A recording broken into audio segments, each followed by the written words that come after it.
नबूवत के बाद शुरू में कुछ दिन ऐसे गुज़रे जिसमें हजूर सल्लल्लाहु अलैहि वसल्लम के पास कोई वही नहीं आई। इस पर अबू लहब की बीवी ने ताना दिया कि आपके परवरदिगार ने नाराज़ होकर आपको छोड़ दिया है।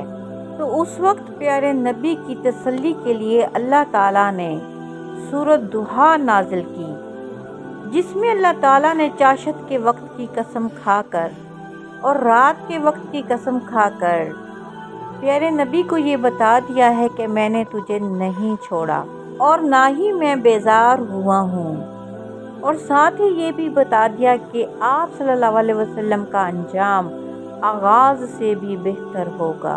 बस यतीम पर सख्ती ना किया करो और सवाल करने वाले को डांटा करो और अपने रब की नेमतों को बयान करता रहे।